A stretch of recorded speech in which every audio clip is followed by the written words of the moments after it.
I admit I haven't read a lot in the last 2 weeks, at least not in terms of books. A good portion of my time that I would normally spend reading has been spent either listening to audiobooks or reading the debates of Canada's Senate, a little bit of the House of Commons as well.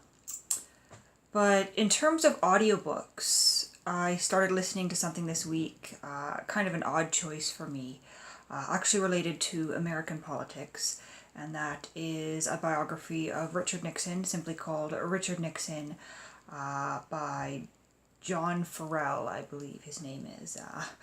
I'm hoping I'm remembering that correctly. I can't check because I am recording on my phone, which is where the audiobook is. But I've been listening to that on my bus rides to and from work. And before that, I had listened to the memoir slash autobiography written by Canadian astronaut Chris Hadfield. So that was last week. So those are my audiobooks, but I have been reading a bit of actual text in a solid book. And one of those is a random thrift store find. I picked this up because, let's be honest, it looks a little bit old and it's got a beautiful spine, and a lot of us pick up books for that reason. But happily, I'm actually enjoying this book as well. It's Henry Esmond by Thackeray. And I admit I don't know the publication date. It doesn't appear to be in this edition anywhere. It's World's Literary Masterpieces series, which I've never heard of. And the whole thing so far, I'm about 100 pages in, is that there's this young boy, and he's loosely related to this family that has this big estate, this big house.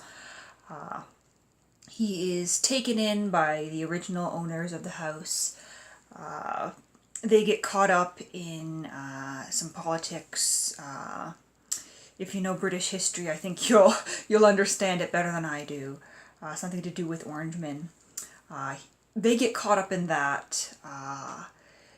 The wife ends up getting arrested. The lord of the manor is actually fleeing, and then he's killed, I believe. And so some relatives come to take possession of this house, and with it they inherit this young boy who's living in the house all alone.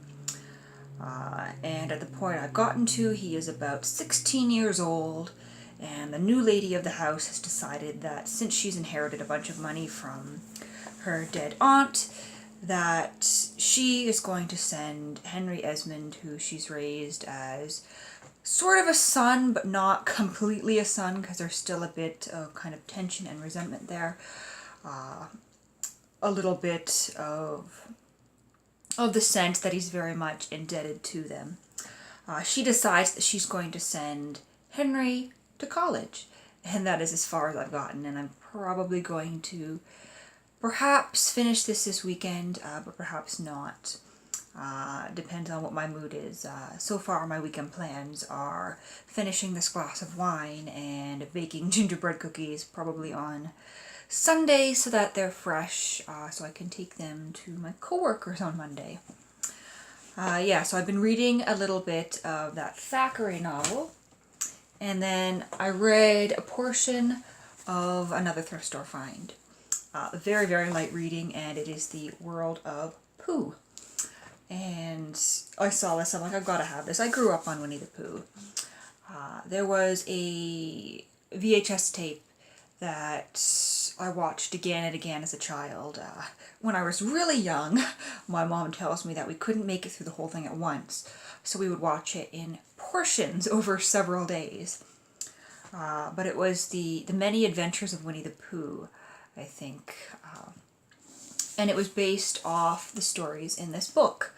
And I have to admit, I was a little bit disappointed to find out that Winnie the Pooh's I'm Just a Little Black Rain Cloud song was not actually in the book. He sings a different song. That song that's in the movie was invented by someone from Disney who was writing the script for that.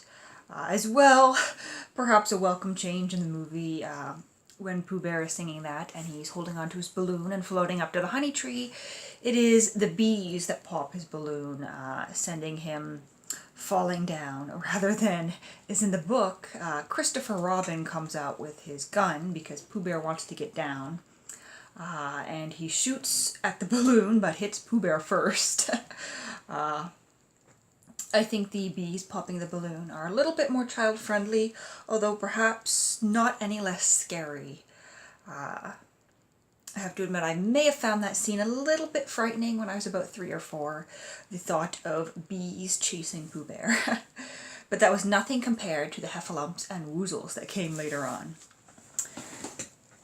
Yeah, so that is my reading. I've still got Pet Sematary over there that I haven't finished reading that yet. I'm like 20 pages in, and I don't even know what happened, but I just never got any farther than that.